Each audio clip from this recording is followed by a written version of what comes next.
My grandfather lived to 95. Whenever someone asked his secret, he'd smile and say he didn't have one.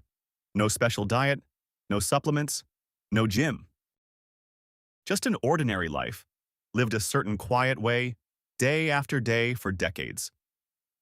But after watching him for years, I realized his ordinary day was quietly hiding almost everything science now tells us about living long and healthy. He wasn't following a plan. He was just living, and every habit was, without him knowing it, backed by research. Let me walk you through one of his days. A gentle note first. This is meant to inspire and educate, not replace your doctor's advice.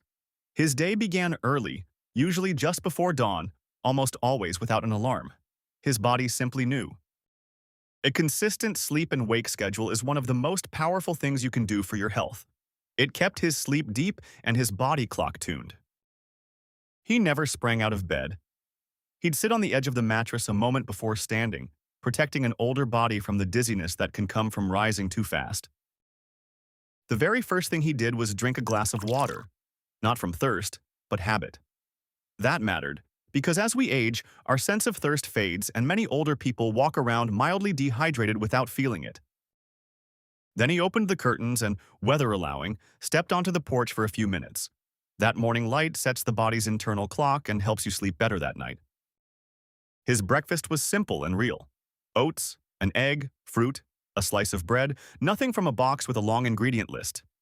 He never rushed it. After breakfast came movement, though he'd never call it exercise. Walking to fetch something, pottering in his garden, sweeping the path, carrying wood. His whole day was sprinkled with gentle, natural motion. Not a single hard workout followed by hours of sitting. Well into his 90s, he could rise from his chair without using his hands to push himself up. One of the clearest signs of a body that's still strong and independent. If this story is touching something in you, subscribe. This channel shares the simple, timeless wisdom of living well as we age. Here's something I understood only later. He always had a purpose. Every day had a reason, a task, a small mission. Tomatoes to tend, a fence to mend, a neighbor to help. Science is clear that this sense of purpose is genuinely linked to a longer life. I once asked why he still bothered planting a garden every spring when he could rest. He said something I've never forgotten. If I stop having something to do tomorrow, why would my body bother waking me up for it? His main meal was at midday, mostly plants.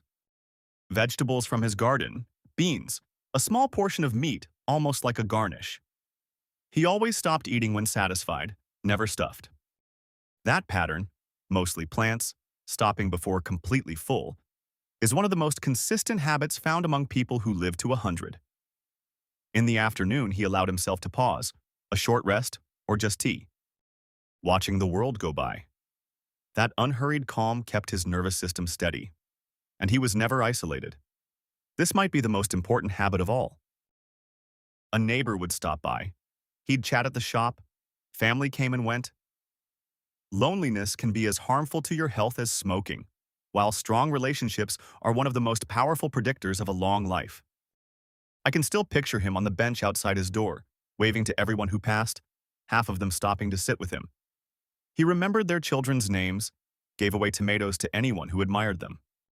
He also kept his mind busy, reading the paper, playing cards, fixing things with his hands, working out little problems. Keeping the brain active and engaged is one of the best things we can do to keep it sharp as we age.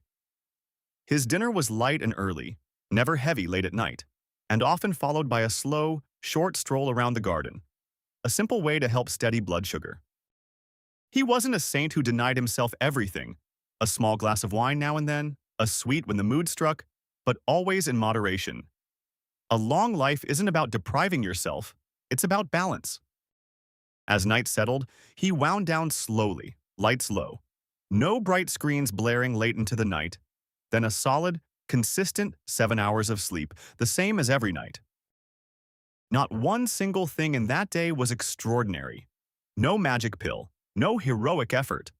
The real secret was doing these simple, ordinary things every day for decades, with a calm and grateful heart. He wasn't chasing a long life. He was living a good, connected life. and the long life came as the natural reward. His true superpower was consistency. He was never in a hurry, never isolated, and never without a purpose. He wasn't perfect, and luck and genes play their part too. There are no guarantees. But the science is overwhelming that these simple daily habits stack the odds in your favor. And you don't have to overhaul your whole life to begin. You just have to borrow one page from his day, the morning glass of water, a few minutes of morning light, a plate that's mostly plants. Stopping before you're full, the after-dinner stroll, the call to a friend, a daily sense of purpose. None of it is hard. None of it costs a thing. Here's a challenge, straight from his story. Pick just one habit from my grandfather's day to borrow tomorrow. The morning light, the short walk after dinner, calling someone you love. Come to the comments and type the word ordinary. Tell me which habit you're borrowing. And if you've ever known someone who lived a long, simple life, tell us the one habit you remember them by. Subscribe so the next bit of timeless wisdom finds its way to you. And share this with someone in your family who would smile at this story. It might be exactly the gentle reminder they needed.